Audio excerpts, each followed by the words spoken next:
বরাকবাণী সংবাদ মাধ্যমে প্রকাশিত খবরের জেরে অবশেষে নড়েচড়ে বসলেন বিধায়ক দীপায়ন চক্রবর্তীর ব্যক্তিগত নির্মাণাধীন ভবনে দুর্ঘটনায় গুরুতর আহত সবিতা রানী দাসের পাশেই দাঁড়ালেন খোদ বিধায়ক নিজেই।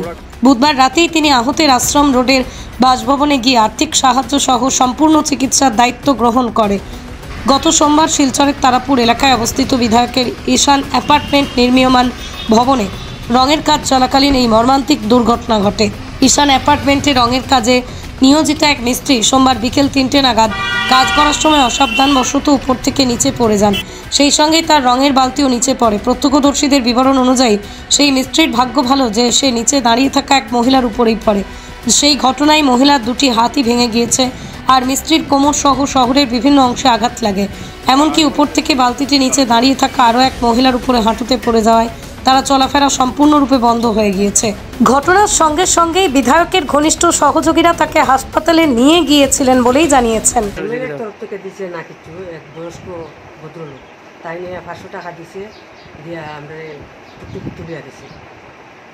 বলছে তোমরা সিভিলে যাও, আমরা ফোন করে জানাবো। সিভিলে যাওয়ার পরে তো কোনো এলাও নাই, তবু বইয়া থাকিয়া এটা লইয়া করছে। আবার আইও আমরা এখানে গেছি, যাওয়ার পরে তো কেউ গিয়া পাইছি না। এখানে জরুরি ভিত্তিতে চিকিৎসার প্রাথমিক প্রক্রিয়া সম্পন্ন করে পরে বাড়ি পৌঁছে দেওয়া হয়, কিন্তু তার চিকিৎসা, ওষুধ, পুনর্বাসন ব্যবস্থা নিয়ে পরিবারের দুশ্চিন্তায় অবসান ঘটে বুধবার রাতে, যখন বিধায়ক দীপায়ন চক্রবর্তী স্বয়ং উপস্থিত হয়ে কিছু অর্থ তুলে দেন সবিতার হাতে এবং আশ্বাস দেন সুস্থ না হওয়া পর্যন্ত তার চিকিৎসার দায়িত্ব তিনি নিজেই বহন করবেন। এদিন বিধায়কের সঙ্গী ছিলেন অম্বিকাপুর গাঁও পঞ্চায়েতের প্রাক্তন সভাপতি সুরাট দাস, বিশিষ্ট কর্মী যতীন্দ্র দাস, দীপক সরকার, অনিল দাস, শ্যাম দাস প্রমুখ। তারা নিয়মিত সবিতার পাশে থেকে সাহস যোগাচ্ছেন, প্রয়োজনীয় সাহায্য করছেন, জানান আহতর পরিবার। সবিতা রানী দাস বরাকবাণীর প্রতিনিধিকে জানান, আমি চোখের সামনে অন্ধকার দেখে ফেলেছিলাম, তবে বিধায়ক ও তার দলের সহযোগিতা এখন একটু সাহস পাচ্ছি। উনি আমার চিকিৎসার দায়িত্ব নিয়েছেন, এই সহযোগিতা আমি কোনোদিন ভুলব না। ঘটনায় আহত আরও 3 জনের স্বাস্থ্যের খোঁজখবর রাখছেন সুরাট দাস ও সতীন্দ্র দাস।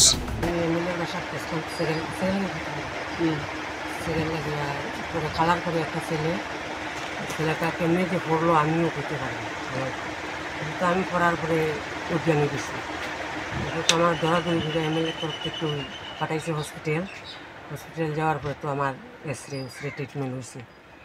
এরপরে গতকালকে তো এমএল রাত্রে আইছে, আবার পরে আমার একটা আর্থিক চলার জন্য দেওয়া গেছে আর ট্রিটমেন্টের পুরা দায়িত্ব নিছে এমএলএ। তাই আমি তো এমএলএর বিরুদ্ধে যদি কইয়া থাকি আমি ক্ষমা প্রার্থী।